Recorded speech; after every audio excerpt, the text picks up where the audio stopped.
चर्चा करेंगे रसायन विज्ञान की रासायनिक अपक्रियाएं और उनकी विशेषताएं। इसके पहले आप थोड़ा बहुत पढ़े हैं। अब उसके आगे देखते हैं कि रासायनिक अपक्रिया होती क्या है। रासायनिक अपक्रिया में आपको बताया गया था कि जब एक या एक से अधिक पदार्थ मिलकर एक या एक से अधिक नए पदार्थ का निर्माण करता है तो यह प्रक्रिया रासायनिक अपक्रिया कहलाती है या यह क्रिया रासायनिक अपक्रिया कहलाती है। आप जानते हैं तमाम एग्जाम्पल दिया गया था, जैसे दूध था, दूध से दही बन जाना, लोहे पे जंग लग जाना, या और भी आपको दिया गया था, जैसे यहाँ पे दिया गया, जैसे मान लीजिए CaCO3 है और ये जो है ये बदल गया किसमें Ca, गर्म करेंगे आप इसको क्या होगा CaO और प्लस ये जो है CO2 में बदल गया। ये क्या है? ये एक प्रकार की रासायनिक अपक्रिया है।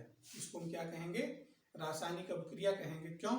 क्योंकि इसमें एक नया पदार्थ मतलब दो नए पदार्थ बन रहे हैं एक पदार्थ से, और ये जो नया पदार्थ बना इसका जो रासायनिक गुण है वो इनके रासायनिक गुणों से बिल्कुल भिन्न है, इनका संगठन बिल्कुल अलग है, इसलिए इसको हम क्या कहेंगे? रासायनिक अपक्रिया कहेंगे। दूसरा एग्जाम्पल हम ले लेते हैं, जैसे HCl है और ये NaOH है। हाइड्रोक्लोरिक और सोडियम हाइड्रोक्साइड, इनकी क्रिया से क्या बन जाता है? NaCl बन जाता है और प्लस H2O बन जाता है। यहाँ पे देखिए ये अम्ल है, ये क्षार है, यहाँ पे जो बना ये क्या बन रहा है? ये लवण है और ये जल है। तो इनके रासायनिक गुणों में बहुत ज्यादा अंतर है। तो इसका मतलब ये हुआ ये दो मिलकर के ये नए पदार्थ का निर्माण कर रहे हैं। तो जो नया पदार्थ बन गया, जब नया पदार्थ बन जाए तो इस क्रिया को हम क्या कहेंगे? रासायनिक अपक्रिया कहते हैं। ये आप पहले भी जानते हैं और बहुत सारे एग्जाम्पल दिए गए। अब रासायनिक अपक्रिया में दो चीजें होती हैं, एक तो वो होता है जिससे बनता है और दूसरा वो होता है जो बनता है। मतलब एक पदार्थ होता है जो भाग लेता है। ये देखिए ये रासायनिक अपक्रिया में भाग लेने वाले हैं और ये क्या है? ये रासायनिक अपक्रिया में बनने वाले हैं। तो जो बनता है उसको हम क्या कहते हैं और जो रासायनिक अपक्रिया में भाग लेता है उसको क्या कहते हैं? तो जो रासायनिक अपक्रिया में भाग लेता जो पदार्थ होता है इसको हम कहते हैं अभिकारक। क्या कहते हैं? अभिकारक। और जो बनता है उसको हम क्या कहते हैं? उसको कहते हैं उत्पाद। ठीक, रासायनिक अपक्रिया में जो पदार्थ भाग लेता है वो अभिकारक है, जो बनता है वो उत्पाद है। दूध अभिकारक है, दही उत्पाद है। यहाँ पर ये कैल्शियम कार्बोनेट अभिकारक है, कार्बन डाइऑक्साइड और ये चूना ये क्या है? उत्पाद है। तो ये रासायनिक अपक्रिया में इसी तरह से अब होता क्या है? किसी भी रासायनिक अपक्रिया में जो परिवर्तन होते हैं उसमें कुछ चीजें हैं क्या, जैसे इनकी भौतिक अवस्था में परिवर्तन होता है। रासायनिक अपक्रिया में क्या होता है कि इनकी भौतिक अवस्था में परिवर्तन हो जाता है, कुछ अपक्रियाओं में, सब में नहीं। अब देखिए भौतिक अवस्था में अगर परिवर्तन की बात हम देखें, यहाँ पर आइए, ये ठोस है लेकिन यहाँ क्या बन गया? कार्बन डाइऑक्साइड बन गया, गैस है। तो ये भी हो सकता है। ठीक, तो इस प्रकार इसमें बहुत सारे परिवर्तन होते हैं जिनके आधार पर हम ये पहचानते हैं कि रासायनिक अपक्रिया हुई या नहीं हुई। नया पदार्थ बन गया तो हम मान लेते हैं कि रासायनिक अपक्रिया हुई।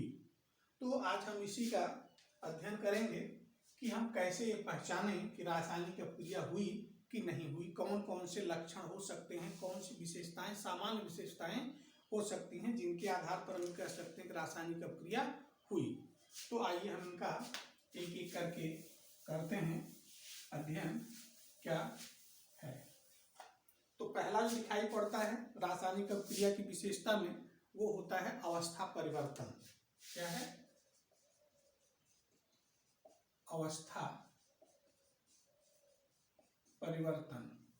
इसका मतलब अभिकारक की जो भौतिक अवस्था है वो बदल जाएगी। अभिकारक की भौतिक अवस्था क्या होगी? बदल जाएगी। कुछ अपक्रियाएं ऐसी होती हैं, जैसे इसका एक सीधा उदाहरण घर पे दूध है क्या है, दूध है, ये क्या हो जाता है, दही। दूध क्या है, इसको हम देखें कि द्रव है। दही क्या होता है, इसको हम द्रव मान सकते हैं ना ठोस, इसको अर्ध तरल मान लेते हैं। भौतिक अवस्था में परिवर्तन हो गया, इसको हम क्या कह देंगे, देखिए ये द्रव था, ये द्रव नहीं रह गया, अर्ध तरल हो गया।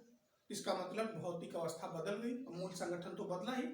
दूसरा इसी प्रकार उदाहरण हम लेते हैं, जैसे मोमबत्ती है, मोम, इसको आप जलाते हो, जलाते तो क्या बन जाता है, इसमें कार्बन डाइऑक्साइड बन जाता है, जल बन जाता है, प्लस ऊष्मा बन जाती है या ऊर्जा बन जाती है। ठीक, ये क्या है, इसको देखिए आप, ये ठोस है, ये क्या है, गैस है, ये क्या है, गैस है। गैस को हम ऐसे तीर से लिख सकते हैं, ये जानकर भी बताएंगे आगे संकेत इसका है। तो क्या हो गया, मोम यहाँ पे किसी भौतिक अवस्था क्या थी इसकी, ठोस, और यहाँ क्या बन गया, गैस बन गया। देख रहे हैं, अवस्था में परिवर्तन इस तरह से अगर हो रहा है तो ये हम मान लेते हैं कि रासायनिक अपक्रिया हो रही है, लेकिन सब में नहीं। ठीक है, जैसे लोहा है, आप उसको पिघला देंगे ना, तो लोहा तो पिघल गया, तो पिघलने के बाद जब ठंडा होगा तो फिर क्या हो जाएगा, वो अपने मूल रूप में तो आएगा, तो लोहा बनेगा, तो नया पदार्थ नहीं बना। ठीक, तो ऐसी कुछ अपक्रियाएं आप इस तरह से मान सकते हैं। इसके बाद जो दूसरा होता है गैस की उत्पत्ति। गैस की उत्पत्ति अभी आप देख ही रहे हो, यहाँ पे अभी दोनों देखिए, यहाँ पे क्या था, कार्बन डाइऑक्साइड बन गया था। दूसरा हम ले लेते हैं, जैसे जिंक है, ठीक है, और इसकी क्रिया आप करवा दीजिए, मान लीजिए सल्फ्यूरिक अम्ल से इसकी क्रिया करवा दीजिए या HCl से करवा दीजिए। ठीक है, ये देखेंगे क्या बनेगा, ये बन जाएगा ZnSO4 और प्लस H2। देखिए ये ठोस था, ये द्रव अवस्था में था, यहाँ पे तो अवक्षेप बना, और ये देखिए क्या बन गया, ये गैस बन गया।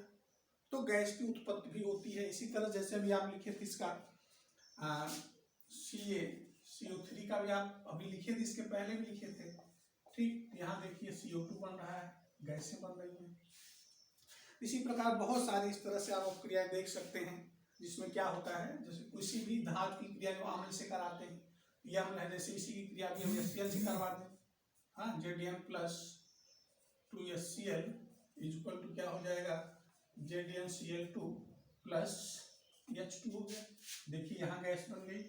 इस तरह से तमाम ऐसी रासायनिक अपक्रियाएं हैं जिनमें क्या होता है, जब रासायनिक अपक्रिया होती है तो उसमें गैसों का निर्माण होता है। तो गैसों का निर्माण जब होता है तो इसको भी हम क्या, इसको हम एक विशेषता मानते हैं, इसका रासायनिक अपक्रिया की एक विशेषता हो सकती है। अगला जो होता है अवक्षेप बनता है। अगली जो विशेषता है वो क्या है, अवक्षेप का बनना।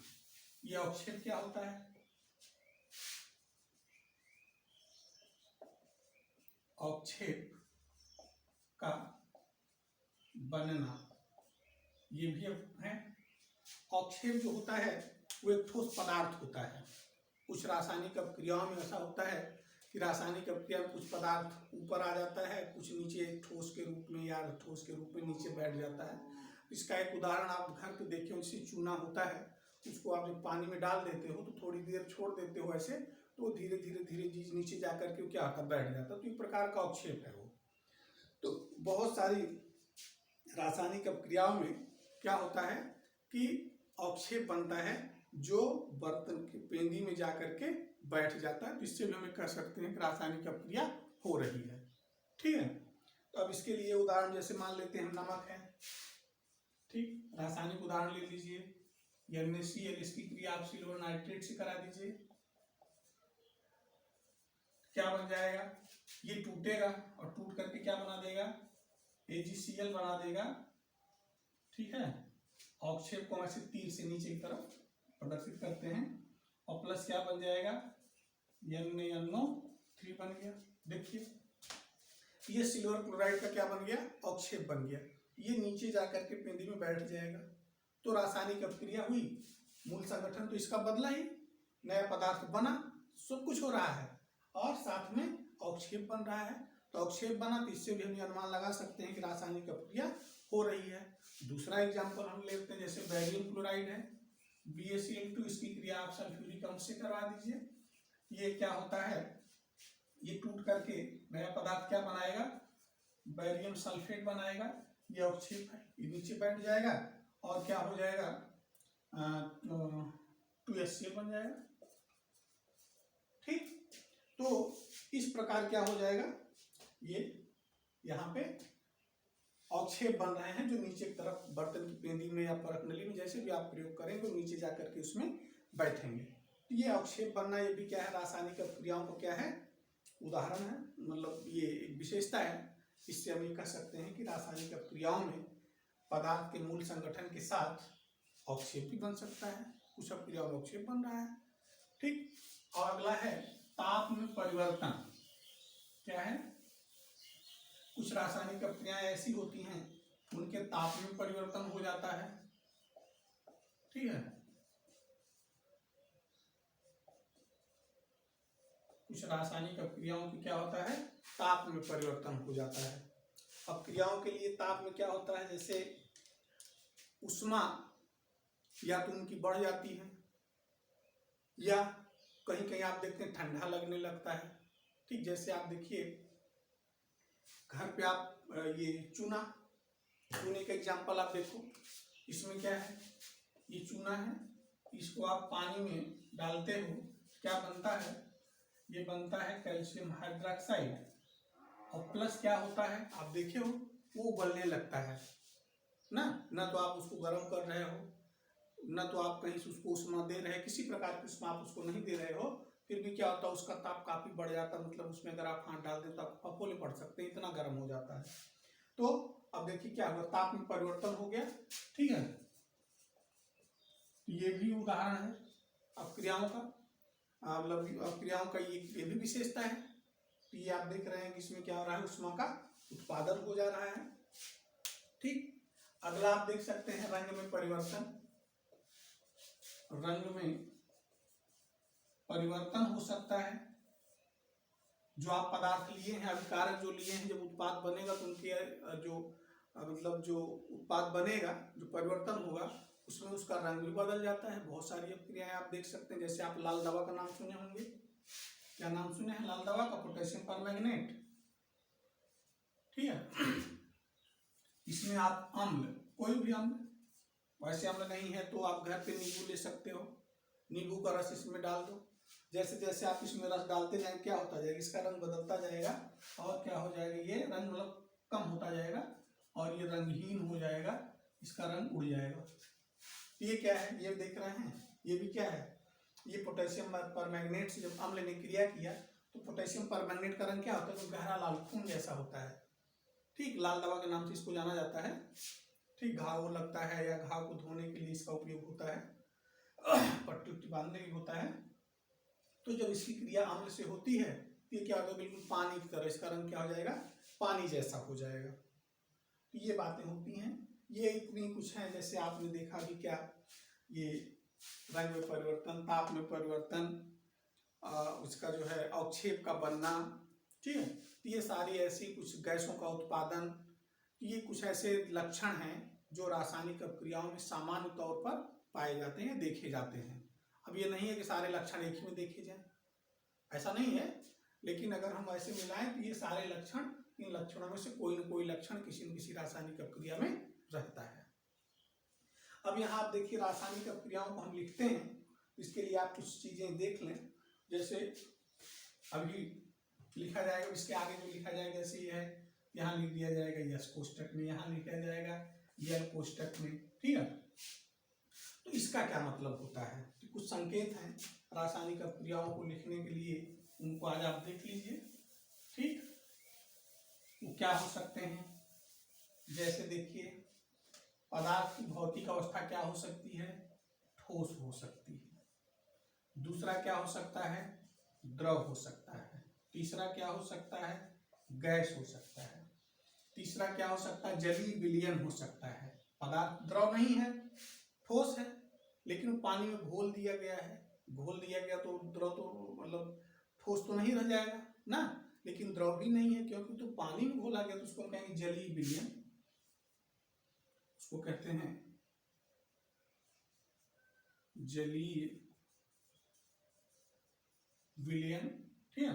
अब आपको प्राप्त होगा तो अवक्षेप के रूप में प्राप्त होगा, ठीक। इनके लिए कुछ संकेत हैं। तो ठोस को हम क्या कहते हैं? सॉलिड। सॉलिड को हम लिखते हैं यस। अगर ऐसे लिखा हुआ है जैसे CaO, ये इसका मतलब क्या है? सॉलिड। दूसरा है द्रव,